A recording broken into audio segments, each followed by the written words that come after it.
नमस्कार, मैं हूं रोहित कौशिक और आप देख रहे हैं मनी सेंट्रल। ये एक ऐसा शो है जहां पर गवर्नमेंट पॉलिसी से लेकर इकोनॉमी, शेयर बाजार और पर्सनल फाइनेंस यानी आपकी जेब से जुड़े मसलों पर बात करते हैं। इस मसलों को आसान भाषा में विस्तार से समझाने के लिए हमारे साथ मौजूद हैं हमारे सहयोगी और वरिष्ठ आर्थिक पत्रकार प्रवीण शर्मा जी। सर, आपका मनी सेंट्रल में बहुत बहुत स्वागत है। धन्यवाद रोहित। मनी सेंट्रल की आज की शुरुआत होगी ट्रंप के टैरिफ से, जो पिछले कई महीनों से दुनिया भर के देशों को फांस के जैसे चुभ रहा है। 9 जुलाई वो आखिरी तारीख थी जब भारत सहित सब पर अमेरिकन टैरिफ की मार पड़नी थी, लेकिन अब जो ये टैरिफ वाला मामला इसे बढ़ाकर इसकी तारीख को 1 अगस्त कर दिया गया है। मतलब अब इन देशों को कुछ समय और मिल गया है अमेरिका के साथ समझौता करने के लिए। होगा नहीं होगा वो बात की बात है। भारत भी इसमें अपनी साइड से कुछ जरूरी कदम उठा रहा है। तो क्या है वो कदम और टैरिफ और ट्रेड डील वाले मसले पर क्या नए अपडेट्स हैं, तो इस मुद्दे को विस्तार से समझेंगे। इसके बाद हम बात करेंगे एनबीएफसीज पर, जिनको सरकार बड़े बैंक बनाने पर विचार कर रही है। ये कदम 2047 के विकसित भारत वाले विजन को पूरा करने के लिए काफी अहम माना जा सकता है, लेकिन हमारे देश में तो पहले से ही काफी सारे बैंक हैं। क्या वो कम पड़ रहे हैं? तो क्या है सरकार की स्ट्रैटेजीज एनबीएफसीज को लेकर और क्यों सरकार को और बैंकों की जरूरत महसूस हो रही है, इस पर चर्चा करेंगे। और आखिर में बात करेंगे इरिडा पर। क्वार्टर 1 में इनका कारोबार कैसा रहा ये समझेंगे और साथ ही जेंसोल इंजीनियरिंग वाले मामले पर भी चर्चा करेंगे। तो चलिए शुरुआत करते हैं आज के शो की। चर्चा की शुरुआत करते हैं ट्रंप के टैरिफ से। जैसा कि मैं शुरू में को बता रहा था, अब टैरिफ की मार 1 अगस्त तक के लिए टल गई है, लेकिन इस मामले में अहम मोड़ यह है कि भारत की ओर से कॉमर्स मिनिस्ट्री की एक टीम वॉशिंगटन जा रही है ट्रेड डील वाले मसले पर बात करने के लिए। अब बड़ा सवाल यह है कि ये टीम क्या पर्पस लेकर वहां जा रही है, क्योंकि हाल में अभी टीम विजिट करके आ चुकी है अमेरिका। तो क्या ये पहले हुई बातों को ही आगे बढ़ाने का एक सिलसिला होगा या फिर कुछ नया एजेंडा है जो पूरा करने के लिए वहां ये टीम भेजी जा रही है? चलिए समझते हैं इसे सर के जरिए। सर, चर्चा इसी से शुरू करते हैं। मामला बड़ा गरमाया हुआ है, काफी समय से सारे देश परेशान हैं टैरिफ और ट्रेड डील को लेकर। अमेरिका में ट्रंप साहब न जाने क्या क्या करते रहते हैं। अब हमारी कॉमर्स मिनिस्ट्री की तरफ से वापस एक बार जाने की तैयारी है वॉशिंगटन डीसी। क्यों जा रहे हैं? दो चरणों में बातचीत चल रही है, 2 अलग अलग स्टेप्स में बातचीत चल रही है। एक, इंडिया में टीम बैठ के लगातार जो अमेरिका में जो ट्रेड मसलों को हल कर रही है वहाँ की टीम, उनके साथ भारत में कॉमर्स मिनिस्ट्री और दूसरे अफसर बैठ के उनके साथ वर्चुअल चर्चा में लगातार लगे हुए हैं पिछले 1 हफ्ते से जी। एक टीम को अमेरिका भेजने की खबर आ रही है ऐसी सोर्सेस के हवाले से कि अब एक टीम अमेरिका जाएगी और इन पर्सन यानी आमने सामने बैठ के चीज़ों को फाइनलाइज करेगी, अंतिम रूप देगी। अब हो क्या रहा है, पिछले कई दिन से लगातार इस बात की चर्चा चल रही है कि डील लगभग फाइनल हो गई है, आज रात में सिग्नेचर हो जाएंगे, अगले 48 घंटे में डील हो जाएगी, लेकिन दरअसल वैसा हो नहीं पा रहा। लगातार उम्मीदें आ रही हैं कि अब तकरीबन सारी चीज़ें तय हो गई हैं, एक मिनी ट्रेड डील हो जाएगी, फर्स्ट फेज की ट्रेड डील हो जाएगी, लेकिन डील दरअसल हो नहीं पा रही और भारत उसमें लगातार, भारत के और अमेरिका के दोनों देशों के अफसर इस चीज़ में लगे हुए हैं। ट्रंप साहब खुद भी कह चुके हैं कि we are very close to trade deal with India.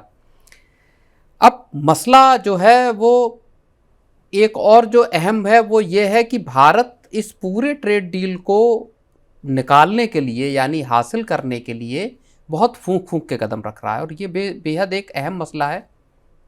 आपको याद होगा अभी ब्रिक्स की एक बैठक चल रही थी रियो डी जेनेरो में, ब्राज़ील में। वहाँ से कुछ बयान निकले, उसका पलटवार अमेरिका की तरफ से एक बहुत सख्त आया डोनाल्ड ट्रंप की तरफ से, जहाँ ये कहा गया कि ब्रिक्स के जो 10 देश हैं वो एंटी अमेरिकन पॉलिसीज़ पे काम कर रहे हैं जी। और अगर ये ऐसा करते हैं तो हम इन पर एडिशनल 10% की ड्यूटी इन 10 देशों पे लगाएंगे। ये ट्रंप का बयान था।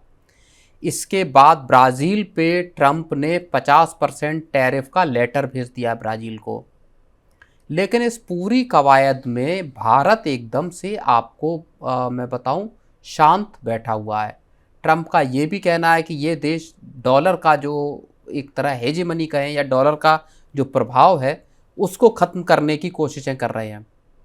लेकिन भारत इस पूरे मामले पे शांत है और भारत के जो अफसर है वो कह रहे हैं कि हमारा डॉलर को का जो पूरा दुनिया के ट्रेड में एक जो रिजर्व करेंसी का दर्जा है उसको ख़त्म करने की या उसके अगेंस्ट किसी भी मुहिम का हिस्सा होने की हमारी कोई मंशा नहीं है। आपको याद होगा 1 साल पहले ब्राज़ील कह रहा हूँ, साउथ अफ्रीका में मीटिंग हुई थी। वहाँ एक ब्रिक्स देशों की एक रिजर्व करेंसी निकालने की बात कही गई थी कि निकाली जाएगी, जो कि डॉलर का डी-डॉलराइजेशन का जो एक टर्म चला है उसके लिए।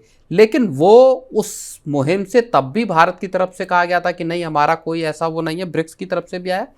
और अब भारत साफ तौर पे ब्रिक्स देशों का जो एक इस तरह का अलाइनमेंट है उससे थोड़ा सा दूर अपने आप को किए हुए है, ताकि अमेरिका के किसी भी तरह के प्रकोप का या अमेरिका के गुस्से और बाद में ट्रेड डील को लेकर किसी भी तरह की गड़बड़ी हो, उससे भारत उस तरह से बचना चाहता है। तो एक ये बेहद अहम जो है वो मसला है जहाँ पे कि भारत एक सधे हुए कदम रख रहा है ताकि अमेरिका के साथ एक ट्रेड डील पर किसी कंसेंसस पर हम जल्द से जल्द पहुँच पाए। जी, जो अभी जैसे आप साउथ अफ्रीका की बात कर रहे हैं, ये वाला तो मुद्दा भी हमने हाल में भी बात की थी कि एशिया भी ओवरऑल ऐसा था ना कि सर ये बिल्कुल। इसमें देखिए एक बड़ी और चीज़ है, अमेरिका ने कई देशों को टैरिफ के लेटर भेज दिए हैं। लगातार 9 जुलाई से टैरिफ के लेटर भेजे जाने का सिलसिला जारी है। 1 अगस्त से उन सब पर नए टैरिफ रेट लगेंगे। उसमें ब्राज़ील भी शामिल है, उसमें जापान हो गया, उसमें साउथ कोरिया हो गया। तमाम देशों को अमेरिका की तरफ से लेटर जाने लगे हैं। लेकिन गौर करने की बात यह है कि इंडिया की जो स्ट्रेटजी रही है, भारत की जो स्ट्रेटजी रही है, उसकी वजह से अमेरिका ने अभी तक भारत को कोई टैरिफ का लेटर नहीं जारी किया है। और ये अपने आप में एक बहुत बड़ी चीज़ है, क्योंकि भारत की अभी तक ट्रेड डील नहीं हुई। अमेरिका का ये कहना था जिनके साथ ट्रेड डील नहीं हुई है उनको हम टैरिफ के लेटर भेजना शुरू कर देंगे, और लगातार वो एक एक करके देशों को भेज रहे हैं। ब्राज़ील पे 50% ड्यूटी लगा दी, इसी बीच में कॉपर पे 50% की ड्यूटी लगा दी। भारत अभी इससे बचा हुआ, और ये चीज़ बताता है कि किस तरह से भारत और अमेरिका एक आपसी तालमेल के जरिए एक ट्रेड डील को अचीव करने की कोशिश कर रहे हैं। और उस डील की उम्मीद की वजह से ही अमेरिका ने भारत पर किसी तरह का अभी टैरिफ का लेटर नहीं भेजा या कोई ऊंचे टैरिफ का ऐलान भारत के खिलाफ नहीं किया।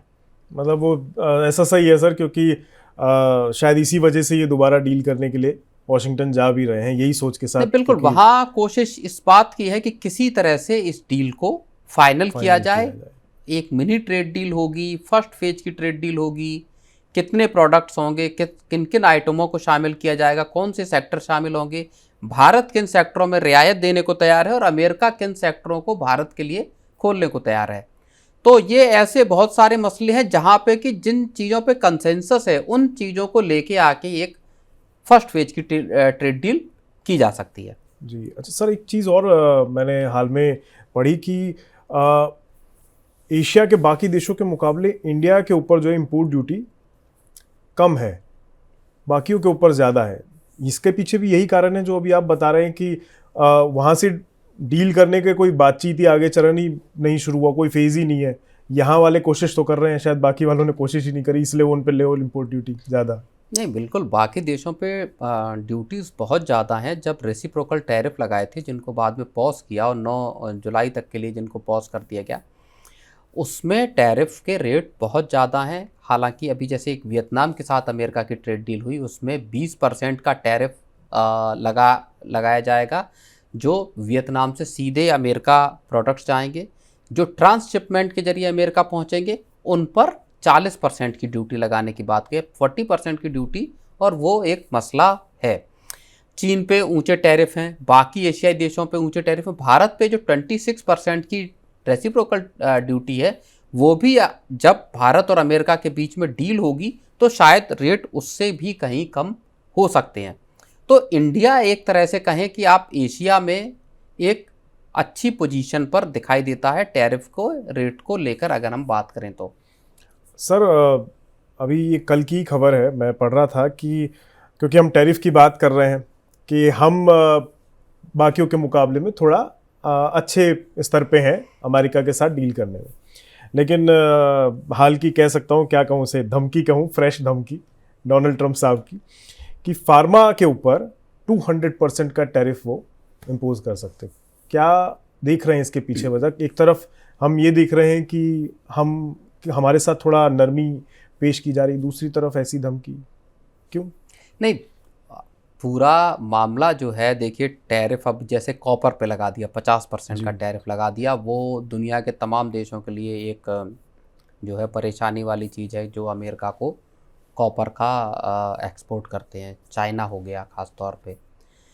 तो उसी क्रम में फार्मा को भी आप देख लीजिए, जेनेरिक ड्रग्स भारत से जाती हैं अमेरिका में। अब क्या उनका इरादा ये है कि अमेरिका में ही प्रोडक्शन शुरू हो, जिसकी कोशिश लगातार डोनाल्ड ट्रंप चाहते हैं कि यहीं बनाइए और यहीं बेचिए, अमेरिका से एक्सपोर्ट कीजिए, अमेरिका को एक्सपोर्ट मत कीजिए।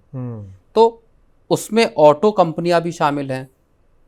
वो ये कह रहे हैं कि अमेरिकी जो कंज्यूमर कार खरीदेंगे उनको ऐसी कारों पे छूट मिलेगी जो कि अमेरिका में बनी हुई होंगी, उनको टैक्स ब्रेक मिलेंगे। तो उनका पूरा इरादा अमेरिका को एक मैन्युफैक्चरिंग हब बनाने का, वो मेक अमेरिका ग्रेट अगेन का एक जो पूरा कॉन्सेप्ट चला पिछले साल से, उसका एक उसके बुनियाद में ये चीज़ है कि अमेरिका में अब मैन्युफैक्चरिंग हम फिर से शुरू करेंगे। लेकिन उसको लेके बहुत सारे सवाल हैं।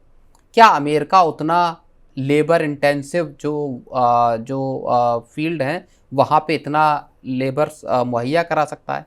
क्या कॉस्ट कैसी रहेगी? चीन हो गया, भारत हो गया, या दूसरे साउथ एशियाई देश हो गए, वहाँ पे मैन्युफैक्चरिंग अगर लार्ज स्केल पे है, मान लीजिए अपैरल में बांग्लादेश देख लीजिए, तो उसका वजह यह है कि मजदूरी बहुत कम है। कम मजदूरी की वजह से आपका कॉस्ट इफेक्टिव हो जाता है। उसके बाद आप निर्यात करते हैं तो वहाँ पे आपको मार्जिन निकलते हैं, कंपनियां सर्वाइव कर पाती हैं। चाइना का पूरा मॉडल लो कॉस्ट मैन्युफैक्चरिंग का है, तो वो अमेरिका से क्या लो कॉस्ट मैन्युफैक्चरिंग हो सकती है? ऐसे कुछ मसले हैं जो उनके पूरे इस मैन्युफैक्चरिंग हब बनाने के या सप्लाई चेन का जो सेंटर बनाने का अमेरिका को जो एक प्लान है, मुझे लगता है उसमें वो बहुत बड़ा ऑब्स्टिकल है अमेरिका के लिए। ये वही कुछ वैसा सही मुद्दा है जैसा हाल में टिम कुक साहब को एप्पल के जो सीईओ ने बोला गया कि आप यहाँ ही करिए, जबकि दुनिया जानती है एप्पल ज़्यादातर उधर अपना कोरिया उधर की तरफ बनते हैं, लेकिन अब इधर अपना इंडिया में भी वो ला रहे हैं, पर वो नहीं चाहते कि इंडिया में हो, आप अमेरिका में बनाएं, पर कॉस्ट इफेक्टिव नहीं होने के कारण चीज़ें यहीं हो रही हैं। तो शायद भाई एप्पल की जो अभी तक भारत में फैक्ट्रीज लगने से पहले जो पूरी मैन्युफैक्चरिंग थी वो चाइना से हो रही थी जी, और उसकी पूरी वजह यही थी कि लो कॉस्ट पे मैन्युफैक्चरिंग है, वहाँ सारी चीज़ें अवेलेबिलिटी है, आपकी वर्क फोर्स की अवेलेबिलिटी है, बाकी सुविधाएं सरकार की तरफ से मिल रही, टैक्स वगैरह की। तो वो इस वजह से ही चाइना में दुनिया भर की कंपनियां चाइना शिफ्ट हुई। लेकिन जब से कोविड आया उसके बाद, जब दुनिया ने चाइना प्लस वन का एक जो बात आई, उसके बाद से कंपनियों ने अपने बेस शिफ्ट करने शुरू किए कि एक फैक्ट्री चाइना में और एक फैक्ट्री इंडिया या वियतनाम या ताइवान या इस तरह के कंट्रीज़ में। उसका एक एक्सटेंशन ट्रंप का भी ये जो पूरा प्रयास है उसमें एक और वो बढ़ोतरी करता हुआ दिखाई देता, जहाँ पे कि अब दुनिया भर की कंपनियां कोशिश ये कर रही हैं कि भारत में किस तरह से अपना एक मैन्युफैक्चरिंग प्लांट उनका जरूर हो। सर अगली खबर की ओर बढ़े, एक सवाल और मेरे दिमाग में आ रहा है, वो ये कि, और ये वाजिब भी है कि ट्रंप साहब थोड़े थोड़े टाइम में ये जो इनकी डेडलाइन है इसको एक्सटेंड क्यों कर रहे हैं? क्या उनके दिमाग में ऐसा क्या लगता है आपको कि क्यों उनको ये बार बार एक्सटेंड करने की जरूरत पड़ रही है? क्यों नहीं लगा देते? ट्रंप के फ्लिप फ्लॉप्स लगातार जारी हैं। पिछले अगर आप जनवरी से ही देख लेंगे तो पॉलिसीज को लेके उनके फ्लिप फ्लॉप्स लगातार चल रहे हैं। कभी एक बात कहेंगे, फिर दूसरी बात कहेंगे। चाइना पे 145% की ड्यूटी लगाई, उसके बाद रिवर्स किया 115% पे दोनों बैकआउट किया, और अब अमेरिका की जो चाइना पे 30% है, चीन अमेरिका से 10% का टैरिफ ले रहा है। तो ट्रंप जो है वो एक कदम आगे या दो कदम आगे और फिर एक कदम पीछे करके इस पूरे जो ट्रेड का मसला है इस पे आगे बढ़ रहे हैं। भारत के साथ भी कमोबेश यही चीज़ है, और इसी वजह से अगर मैं कहूँ कि भारत के साथ ट्रेड डील होने में अड़चन आ रही है। अब एक उसमें जो चीज़ मैं जिक्र करना चाहूँगा वो है कि असली मसला फंसा कहाँ हुआ है भारत और अमेरिका के बीच में। जी जी जी। वो मसला है असल में फार्म प्रोडक्ट्स का। हम्म, अमेरिका और अमेरिका के जो लॉबी है, ख़ास तौर पर जो मक्के की जो लॉबी है, मक्का प्रोड्यूसिंग जो लॉबी है, वो भारत में मक्का और धान यानी राइस, इन दोनों का भारतीय बाज़ार में एक ज़्यादा एक्सेस चाहते हैं। अमेरिका में जो मक्के का प्रोडक्शन है उसका एक बड़ा हिस्सा वो जीएम क्रॉप का है, जेनेटिकली मॉडिफाइड क्रॉप्स का है। भारत इस चीज़ को इंपोर्ट करने के लिए राजी नहीं है रियायती दरों पे। दूसरा, धान और मक्के जैसी फसलों का अगर भारतीय मार्केट में एक्सेस मिलता है, जिसको लेके अमेरिका में लंबी चौड़ी लॉबिंग है कि भारतीय बाजार को, और वो अब से नहीं है, वो काफ़ी वक्त से है कि भारतीय जो मार्केट है उसमें अमेरिकन एग्रीकल्चरल प्रोड्यूसेस का एक्सेस ज़्यादा मिलना चाहिए और इसकी कोशिशें की जा रही। भारत इस चीज़ को रजिस्ट कर रहा है। भारत का जो धान हो गया, जो जीएम मॉडिफाइड जो क्रॉप्स हो गई, इनको लेके भारत का रुख ये है कि हम नॉन नेगोशिएबल इसमें टर्म में है। इसी को लेके बार बार अभी हाल में पीयूष गोयल ने कहा था कि हम कोई भी ट्रेड डील नेशनल इंटरेस्ट को दरकिनार करके नहीं करेंगे। अब उसमें मसला एक सब्सिडीज का भी है। क्यों भारत और अमेरिका के बीच में इतना गैप है? इंडिया क्यों नहीं एक्सेस अमेरिकन, मान लीजिए मक्का है या धान को देना चाहता? तो उसमें एक बात निकल के आती सब्सिडीज की। अब अगर आप सब्सिडीज का, बस 2 आंकड़े हैं मेरे पास, मैं वो बताऊंगा और उससे बहुत सारी तस्वीर हमारी साफ होती है। 1995 में अमेरिका जो अपने फार्मर्स को जो सब्सिडी देता था वो लगभग 60-61 अरब डॉलर की देता था। 2022 में पहुंच के वो सब्सिडीज बढ़ के 215 बिलियन डॉलर पे पहुंच गई। 61 बिलियन डॉलर से बढ़ के वो 215 बिलियन डॉलर पे पहुंच गई। भारत में भी फार्म सब्सिडीज बढ़ी हैं, लेकिन वो अभी 2023-24 का अगर हम आंकड़ा देखें तो वो लगभग 92 बिलियन डॉलर के आसपास इंडियन सब्सिडीज हैं फार्मर्स की। दूसरी चीज, अमेरिका जो फार्मर्स को सब्सिडीज देता है वो उनकी इनकम ग्रो करने के लिए नहीं देता, वो उनको एक्सपोर्ट करने के लिए सब्सिडीज देता है मेजरली, कि आप अपने प्रोड्यूस को किस तरह से दुनिया के बाकी देशों में भेज सकते हैं। इसके लिए अमेरिकन सपोर्ट है फाइनेंशियली। भारत की जो सब्सिडीज हैं वो गरीब किसानों के लिए लगभग 90-91% जो भारत की सब्सिडी का टारगेट जो वो है, आपका ग्रुप है, वो ऐसा किसान है जो बिल्कुल गरीबी की रेखा के नीचे गरीब लोग हैं। उनको किसी तरह से आमदनी का सपोर्ट मिले, इंडिया का टारगेट वो है। इसलिए भारत इस सेक्टर में पूरा का पूरा जो अमेरिकन एक्सेस है उसको रोक के रखना चाहता है। और यही बात फंसी हुई है। इसी वजह से मिनी ट्रेड डील भी नहीं हो पा रही और एक फुल फ्लेजेड जो ट्रेड डील कहें या बायलैटरल ट्रेड एग्रीमेंट जिसको कहा जाता है वो भी नहीं हो पा रहा है। तो कुछ पचड़े अटके हुए हैं। और क्यों? क्योंकि भारत के अपने टर्म्स एंड कंडीशन है और अमेरिका अपने टर्म्स एंड कंडीशन पर काम कराना चाहता है, लेकिन हर चीज़ उनके हिसाब से हो जाए ये ज़रूरी नहीं। तो खैर, देखते हैं क्या कुछ नतीजा निकलता है। अब कॉमर्स मिनिस्ट्री की तरफ से आगे क्या कुछ कहानी बढ़ती है जब ये वॉशिंगटन डीसी जाते हैं और वहाँ से क्या कुछ खबरें आती हैं, वो आपको बताएंगे। अब बढ़ते हैं अगली खबर की ओर। अब बात करेंगे NBFCs को लेकर। सरकार का विजन है इन्हें लेकर। अब आप सब जानते हैं प्रधानमंत्री नरेंद्र मोदी जी का विजन है 2047 में भारत एक विकसित देश हो, लेकिन उसके लिए बहुत से बड़े फैसलों को अंजाम देना होगा, जिसके लिए सरकार की ओर से शुरुआत की जा चुकी है। उनमें से एक फैसला NBFCs यानी नॉन बैंकिंग फाइनेंशियल कंपनीज और SFBs यानी स्मॉल फाइनेंस बैंक्स को लेकर उठाने पर विचार चल रहा है। सरकार चाहती है कि कुछ और बैंक देश में बनाए जाने चाहिए, लेकिन क्यों? चलिए समझते हैं इस मुद्दे को भी सर के जरिए।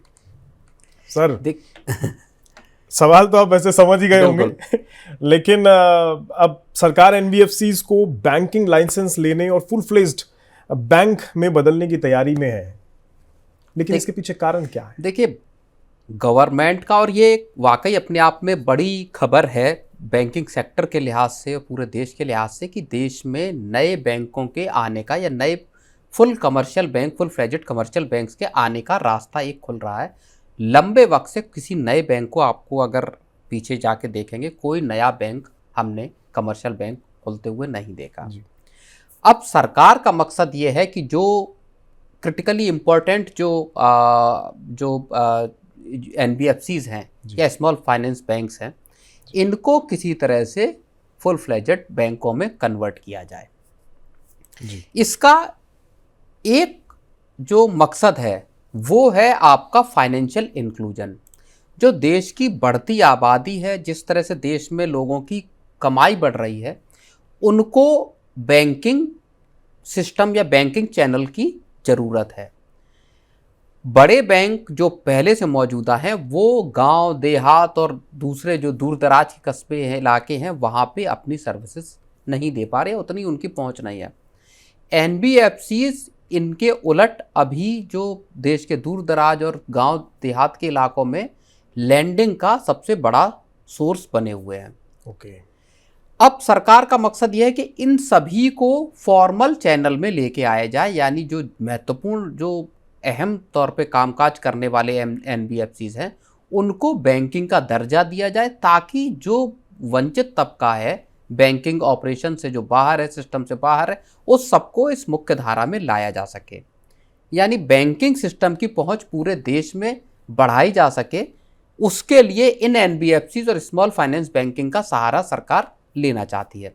ये हो गया इसका एक मकसद। जी। दूसरा मकसद और बड़ा है। सरकार असल में चाहती है कि भारत दुनिया के टॉप 10 जो बड़े बैंक हैं असेट साइज के हिसाब से, जी। उसमें कम से कम भारत के 1 या 2 बैंक हों आने वाले वक्त में।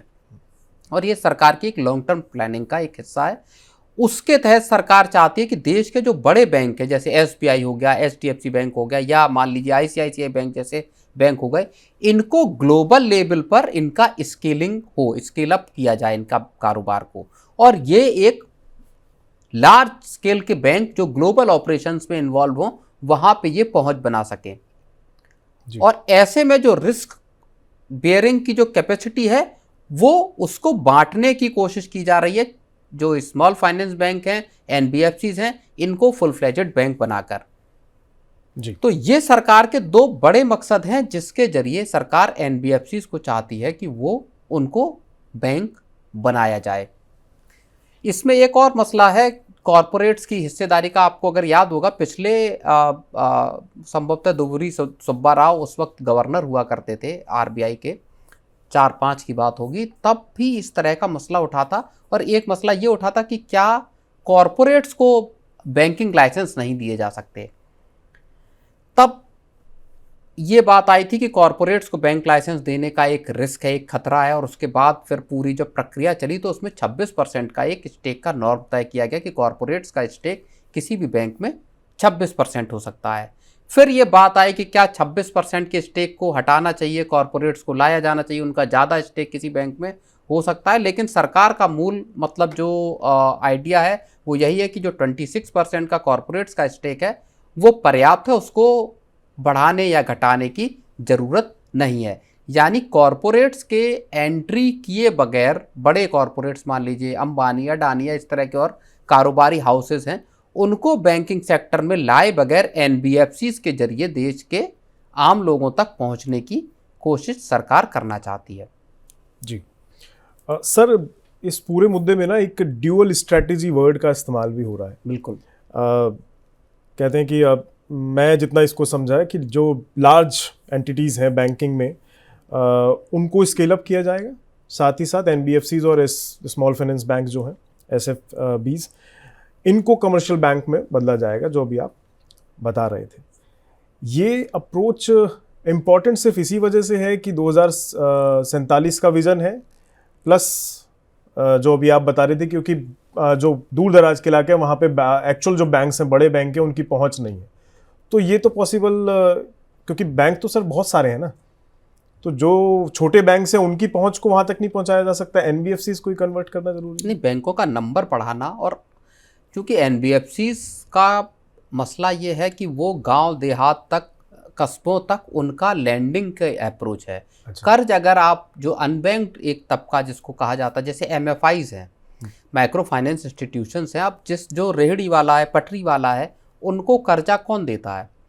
उनको कर्जा मुख्य तौर पर माइक्रो फाइनेंस इंस्टीट्यूशन से मिलता है। और आप चाहे बंगाल, उड़ीसा, बिहार या आंध्र प्रदेश या कर्नाटक आप चले जाइए, इन इलाकों में माइक्रो फाइनेंस इंस्टीट्यूशंस हैं, उनका अच्छा खासा रोल है लोगों को पॉवर्टी एलिविएशन करने का, या छोटे बिजनेस के लिए जिनको कर्जे चाहिए 5,000 का, 10,000 का, 50,000 रुपये तक का, इस तरह का। और वही काम एनबीएफसीज भी कर रहे हैं। एनबीएफसीज थोड़ी लार्जर इकाई हो जाती हैं, उनको रेगुलेशन है उनके सामने आरबीआई के। तो आरबीआई का चूंकि ये मानना है कि जो एनबीएफसी क्रिटिकली इम्पोर्टेंट है, यानी वो सिस्टम का हिस्सा है और बहुत महत्वपूर्ण काम कर रहे हैं, उनको बैंकों का दर्जा क्यों नहीं हम दे सकते, ताकि वो फुल फ्लेजेड बैंक के तौर पे काम कर सकें, कर्ज दे सकें, डिपॉजिट ले सकें, और जो बाकी आरबीआई के गाइडलाइन और रेगुलेशंस के तहत पूरी तरह से उसमें आ सकें। तो उसका पूरा फायदा फिर एक फाइनेंशियल इंक्लूजन की जो एक मुहिम है सरकार की, उसको मिलेगा। तो इससे तो और मतलब एक तरीके से देखा जाए ट्रांसपेरेंसी और ज़्यादा बढ़ेगी, क्योंकि जब इन लोगों को इस दायरे में लाया जाएगा, और जाहिर है वो रेडार पे होंगे रेगुलेटर के, और नज़रें होंगी एनबीएफसीज हो, स्मॉल फाइनेंस बैंक हो, या और अभी जो छोटे बैंक हैं या जो बड़े बैंक मान लीजिए हैं, वो उनकी जाहिर तौर पर देश भर में नेटवर्क है उनका। इसके बावजूद देश में इलाके और लोग ऐसे हैं, 140 करोड़ की आबादी है, उसकी ज़रूरतें हैं बैंकों से जुड़ी हुई। बड़े बैंक क्या उसको कैटर कर पा रहे हैं? क्या बड़े बैंकों पर इतना स्टाफ और इतनी चीज़ें हैं जो कि एक छोटे आम ग्राहक को वो तवज्जो दे पाएँ? वो सोच सरकार को इस तरफ, इस अप्रोच पे चलने के लिए प्रेरित कर रही है कि आप इन एनबीएफसीज को भी बैंकों में कन्वर्ट करें। तो कुल मिलाकर बात इतनी है कि हमारे देश में कुछ नए और बड़े बैंकों की आवश्यकता है, जिस पर सरकार कदम उठा रही है, और आपको जल्द कुछ बड़े एनबीएफसीज बैंकों में तब्दील होते दिखाई दे सकते हैं। चलिए अब बढ़ते हैं अपनी आज की आखिरी और अब तक की बड़ी आज की जो खबर है उसकी तरफ। मतलब अब बात इरिडा के कारोबार पर करते हैं। इरिडा के कारोबार का हाल जान लेते हैं। शेयर बाजार में कंपनी का जो हाल है शानदार है। आज 2.5% से ज़्यादा की तेज़ी देखने को मिली है। 169.85 पैसा के करीब कारोबार करता दिखा है शेयर। और एक चीज़ कहें तो कंपनी में जो है ना, ये जो दमखम जो दिखाई दे रहा है, इसके पीछे अब वजह क्या होगी वो समझने वाली बात होगी। लेकिन क्या जेंसोल वाला जो मामला है, जेंसोल इंजीनियरिंग की बात कर रहा हूँ मैं, क्या वहाँ कोई पेच फंस सकता है? क्योंकि जेंसोल पर इरिडा का बकाया है और फिलहाल जेंसोल दिवालिया प्रक्रिया का सामना कर रही है, और इरिडा भी एनसीएलटी में जेंसोल के खिलाफ दिवाला याचिका डालने वालों में शामिल है। तो चलिए समझते हैं इस पूरे मामले को और देखते हैं इरिडा के क्वार्टर 1 के नतीजों के बाद इनका हाल कैसा दिखाई दे रहा है, कंपनी के कारोबार का क्या कुछ हिसाब किताब है, उसे थोड़ा सा विस्तार में सर के द्वारा समझने की कोशिश करते हैं। सर, इरिडा का हालचाल कैसा है बाजार के अंदर फिलहाल? मैं देखिए, अभी जब तिमाही नतीजे आने का हम इंतजार कर रहे हैं इरेडा के, और इरेडा महत्वपूर्ण कंपनी इस लिहाज से भी है कि देश के जो रिन्यूएबल एनर्जी के मिशन है उसमें इरेडा का एक महत्वपूर्ण रोल है फाइनेंसिंग के जरिए पूरे कामकाज को। तो अब Q1 के जो मौजूदा फाइनेंशियल ईयर है वह 25-26, उसकी पहली तिमाही के नतीजे आज देर शाम तक, रात तक आ जाएंगे इरेडा के। लेकिन उससे ठीक पहले इरेडा ने अपने कारोबारी अपडेट्स जारी किए, और उन अपडेट से बहुत सारी चीज़ें निकल के आती हैं जो समझना ज़रूरी है। सबसे पहली बात यह है कि जो डिस्बर्समेंट का है, जून तिमाही का जो आंकड़ा है वो लगभग 28.5% बढ़ा है, और 11,700 करोड़ रुपए से ऊपर का 11,740 करोड़ रुपए का सैंक्शन जो है, सैंक्शन जो अमाउंट है वो इतना 11,740 करोड़ रुपए रहा है। इसी तरह से डिस्बर्समेंट की अगर हम बात करें रोहित, तो वो बढ़ के आपका 6,981 करोड़ रुपए पे पहुंच गया। 31% का ईयर ऑन ईयर का इजाफा दिखाई दिया है जून तिमाही में। अब अगर आप पूरी लोन बुक को देखेंगे तो 80,000 करोड़ रुपए की लोन बुक इरेडा की पहुंच गई है जून तिमाही में। पिछले साल जून तिमाही में ये लगभग 63,000 करोड़ रुपए की थी। इसमें भी अच्छी खासी आप 26% से ज़्यादा का इजाफा है। एक जो महत्वपूर्ण मामला है जो एनपीएस से जुड़ा हुआ है, उसमें भी कमी आई है। अगर हम इसको देखें तो मार्च तिमाही में ये 2.45% पर एनपीए इरेडा के जो आ गए हैं और वो उससे पहले ज़्यादा थे दिसंबर तिमाही में।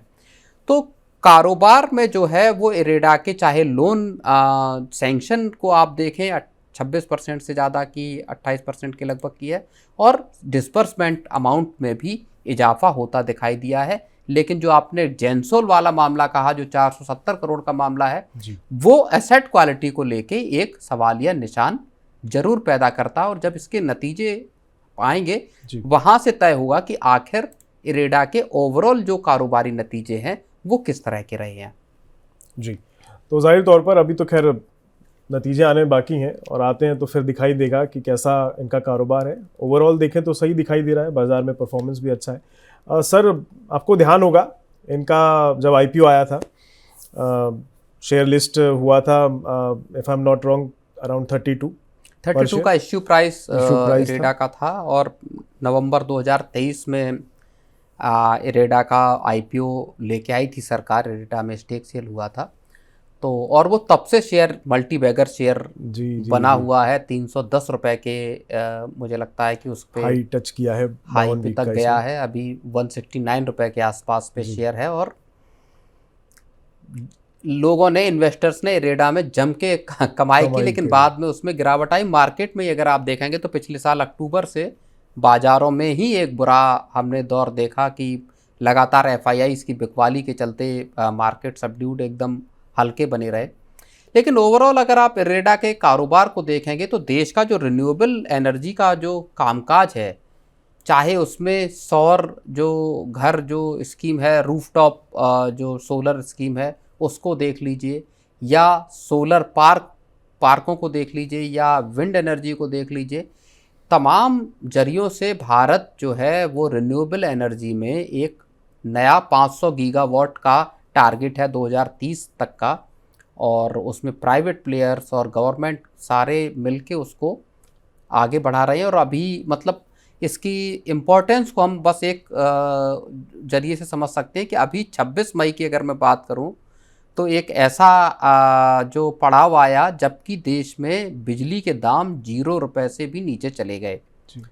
और वो हुआ ऐसे कि एनर्जी जो एक्सचेंज है आईएक्स, उस पर जब बिजली बिकती है, जब उसकी सेल परचेज होती है, जिन राज्यों को ज़रूरत है वो खरीदते हैं वहाँ से, वहाँ पे बिजली के कीमत एकदम ड्रॉप हो गई, क्योंकि जो रिन्यूएबल एनर्जी है उसमें ख़ास तौर पर सोलर एनर्जी, मई में इतनी गर्मी के बावजूद उसका फ़ायदा भी हुआ। सोलर एनर्जी के जरिए एनर्जी की जो सप्लाई है वो डिमांड से ज़्यादा हो गई, और उस वजह से प्राइसेस बिजली के जो है वो एकदम से नीचे आ गए। तो आगे चलकर अगर आप बात करेंगे तो देश में जो एनर्जी की डिमांड जिस हिसाब से बढ़ रही है उसको पूरा करने में सोलर, विंड, हाइड्रो पावर, ये एनर्जीज आपकी थर्मल पावर को एक तरह से आप उसके आगे निकल सकती हैं, एक्सचेंज भी कर सकती है आने बिल्कुल। वाले वक्त। और उस वजह से अगर आप इसको देखेंगे तो फिर वहां से पूरा धंधा इरेडा का भी शुरू हो जाता है, जो कि मास लेवल पर आपको फाइनेंसिंग मुहैया कराती है। तो इस हिसाब से देखा जाए तो नंबर्स में वाकई एक्चुअल जब नंबर आएंगे इरेडा के फर्स्ट क्वार्टर के, तो उससे बहुत सारी जो है तस्वीर साफ होगी। यू मीन क्लीन एनर्जी वाला जो इनका धंधा है वो फिलहाल बहुत बढ़िया दिख रहा है, और फ्यूचर के हिसाब से भी कंपनी का आउटलुक कहें तो मजबूत ही होगा, क्योंकि जैसे जैसे बिजली की ज़रूरत अगर उधर शिफ्ट हो गई तो जाहिर तौर पर वो सस्ती पड़ेगी, और उसकी कंजम्पशन अगर आप आगे से बन के ज़्यादा आ रही है तो जाहिर तौर पर वो सस्ता भी पड़ेगा। लेकिन सर, क्वार्टर 1 के नतीजे तो जब आएंगे तो पता चलेगा क्या कुछ मसला रहा, लेकिन एक जेंसोल इंजीनियरिंग का जो मसला है वो इनके नतीजों पर इम्पैक्ट डाल सकता है। जेंसोल का देखिए 470 करोड़ रुपए का कर्जा जो है, जेंसोल में एक फ्रॉड जैसी बात आई, जो उसके प्रमोटर हैं अनमोल जग्गी और उनके भाई। अब उन्होंने पैसा लिया इलेक्ट्रिक व्हीकल खरीदने के लिए, और उसका इस्तेमाल किया अपने, जिस तरह के आरोप हैं उसमें जो पैसा, उसका इस्तेमाल फ्लैट खरीदने, लग्जरी आइटम खरीदने, घूमने फिरने, पर्सनल इस्तेमाल पे किया। और उसके बाद जेंसोल में कई इस्तीफे हुए बड़े बड़े। जो ब्लू स्मार्ट जो उनका एक सब्सिडरी है जो कि क्लीन एनर्जी पे चलने वाली कैब्स चलाती है, सर्विस देती है, और अच्छा खासा नाम था, उसके ऑपरेशंस पूरे लटक गए इस पूरे फ्रॉड की वजह से। तो वो उसने ये सवाल भी पैदा किए कि आखिर जब कर्ज आपने बांटा तो उसकी मॉनिटरिंग, उसका इस्तेमाल कैसे किया जा रहा है, फंड के डाइवर्जन कहाँ हो रहे हैं, उसकी पड़ताल आखिर क्या की गई या नहीं की गई, ऑडिट हुए या नहीं हुए, इन चीज़ों को लेकर जाहिर तौर पर सवाल उठ सकते हैं। उसका इम्पैक्ट तिमाही नतीजों पे क्या रहा ये भी इसमें दिखाई दे सकता है। तो एक जो जेंसोल का मसला है वो इरेडा के नतीजों पर, या कहें अगर हम बिल्कुल बिजनेस की बात करें तो जो उनका असेट क्वालिटी है, असेट क्वालिटी पर एक इम्पैक्ट डाल सकता है। मैं अभी एक्चुअली ये जानना भी चाह रहा था कि एसेट क्वालिटी वाले मुद्दे पर भी समझना चाह रहा था। जाहिर तौर पर उसका इम्पैक्ट उस पर भी देखने को मिल सकता है। खैर, नतीजे जैसे जैसे सामने आते हैं तो चीज़ें थोड़ी क्लियर होंगी कि जेंसोल वाला मुद्दा कितना इम्पैक्ट इरिडा के ऊपर, के कारोबार के ऊपर डाल रहा है। खैर सर, आपने बहुत विस्तार से डिटेल में काफ़ी कुछ चीज़ें समझाई। उम्मीद है हमारे दर्शकों को भी सुनने में मज़ा आया होगा और चीज़ें समझ आई होंगी। तो उसके लिए आपका बहुत बहुत शुक्रिया। आपने अपना कीमती समय निकाला, उसके लिए बहुत बहुत शुक्रिया। अब आज का जो ये मनी सेंट्रल है काफ़ी बढ़िया रहा है। आज हमने काफ़ी कुछ बात करी है। तो आज के मनी सेंट्रल में बस इतना ही। देश, दुनिया और बिजनेस जगत से जुड़ी ताज़ा तरीन तमाम खबरों के लिए ऐसे ही बने रहिए हमारे साथ, देखते रहिए मनी 9। नमस्कार।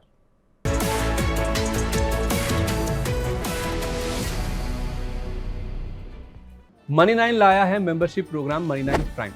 अब आपके दिमाग में कई सारे सवाल होंगे, मसलन आखिर क्या है ये मनी 9 प्राइम, आपके लिए यानी दर्शकों के लिए इसके क्या फ़ायदे हैं, और एक बड़ा सवाल ये कि मनी 9 प्राइम से आखिर जुड़ना कैसे है। तो इसकी पूरी जानकारी हम आपको देने जा रहे हैं।